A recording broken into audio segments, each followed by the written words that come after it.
دماغو کو بسی بر بداوی و دچو روژا پیشنبه چوی جسی ولاتی ناراضی بون درباره ام بیژن و درباس نبوینا گوتنا یان جی تیگه سوتمنیا و فوسیل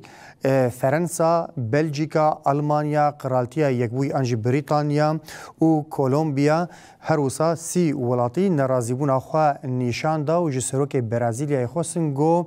اف مذاکره جنوب را دبر چاور به درباس کرن لی اف انجام جی بجی نهات و وکی گوهبو دوام کرد. د 30 سالên dawiyê van civînan de ku armanc dikin li hevkirineke gerdûnî li ser çawaniya pêşîlîgirtina germbûna gerdûnî û çareserkirina wê ava bikin, ev civîn wê wekî yek jiyên herîna kok were bîranîn.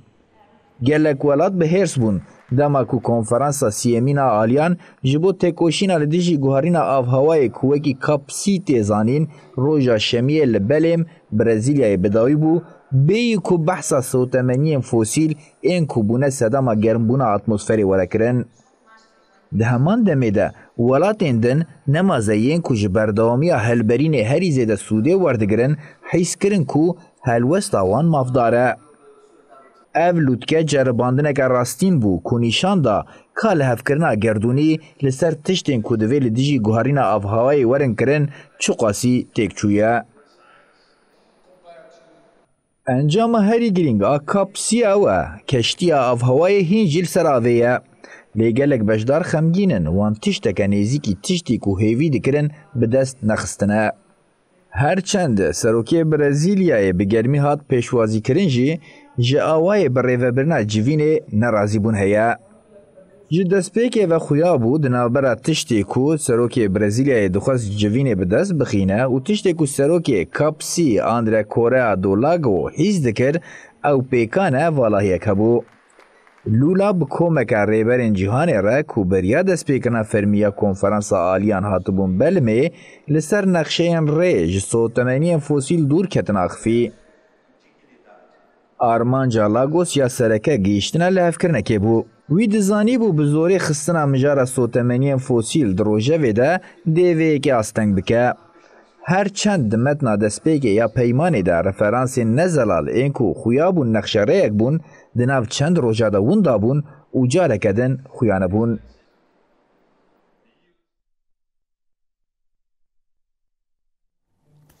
Ji bajarê Silêmanî li başûrê Kurdistanê ekofemînîst rêzdar helwest Kerîm dema we xweş be? Em katitan baş. Spas dikim gote dema xweş bo min veqetand û 25 mijdarê li te û ev têkoşîna bêhempa li te û hemû jinên cîhanê pîroz dikin û ji xwe rola sereke jî di têkoşîna li beramberî guherînên avhewayê de ji dîsa rola jina ye. Careke dî spas ji bo te dema xweş bo me veqetan. Zor spas bo êwa serî rêz û nawazî ji daenêmênîn bo jinan û piyawanî azadî xwaz ke bo têkoşaniyan kir bo azadî û bo mafî jin و هر وها بۆ پاراستنی سروشت و ژینگەی کوردستان و هەموو جیهان. زۆر سپاس. ئەم بەرەخۆ بدن بەرازیلیایە و ئەv کۆنفرانس وە بچێرەنگی شۆپانڕاستی ئەنجاما وێناکێ تایبەت هەم لە باشوورێ کوردستانی عێراق بگشتی لە ڕۆژاوای کوردستانی و سووریای ژی ئەم هەرێمێکی گۆ civak xweza gelek zehmetî dikişîne ji ber em bêjin gazên fosîl û ev mijarên petrolê. Hêvî hebûn rastî got li ser asta cîhanî gavin bêne avêtin êdî planeke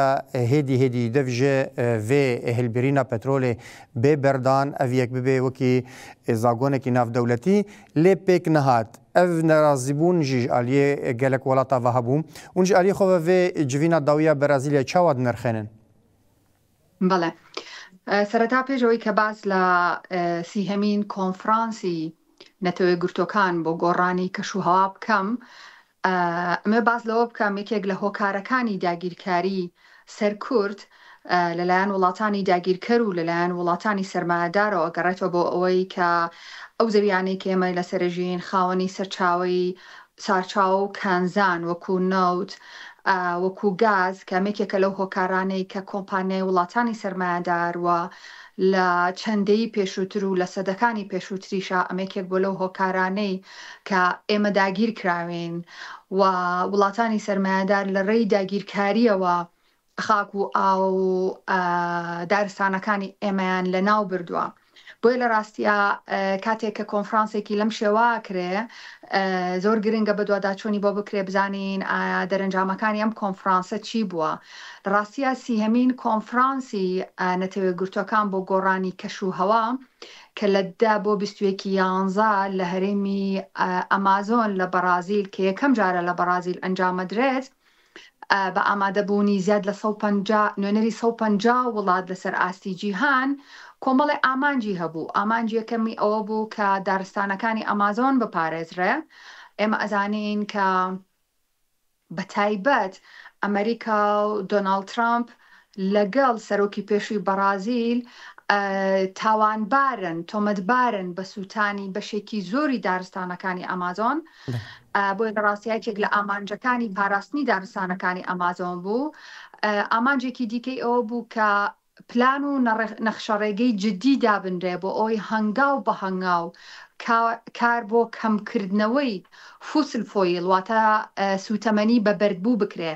و لە هەندێک وڵاتە ئەمە ڕابگیرێت چکە لە ڕاستیە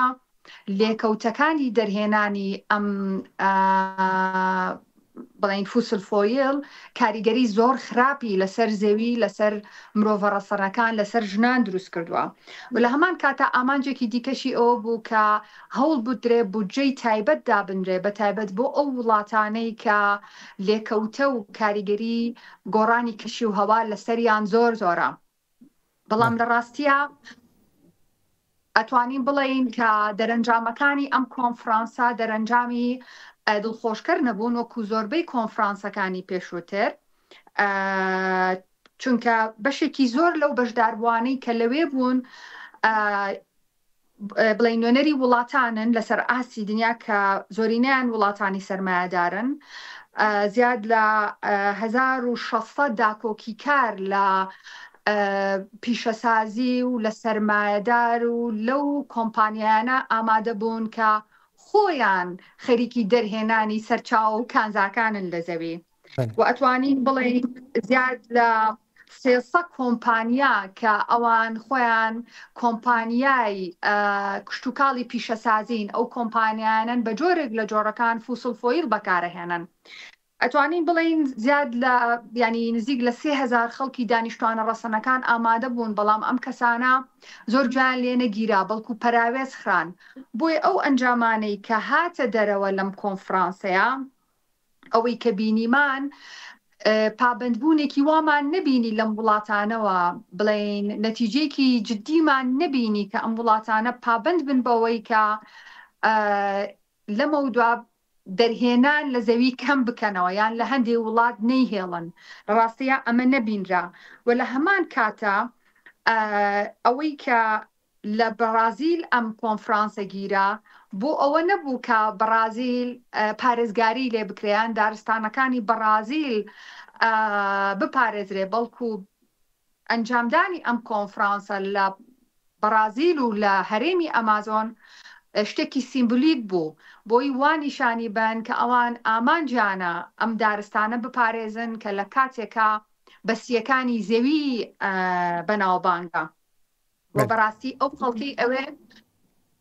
بە ناچارانە بەشێکی زۆریان دارستانەکانیان بەجێهێشتووە و لە هەندێک شوێنی ئەمازۆنە ئیکۆسیستەمی ئەمازۆن تێکچووە لە جیاتی ئەوەی کە دوان ئۆکسیدی کاربۆن هەڵبمژێ و ئۆکسجین بداتەوە بەڵکو ئۆکسجین هەڵەمژێ و دوان ئۆکسیدی کاربۆن ئەداتەوە و ئەتوانین بڵێن ئەم پابند نەبوونە بەم شێوازە هۆکارە بۆ ئەوەی کە بێهیوایەکی زۆر دروست ببێ و لە ڕاستیدا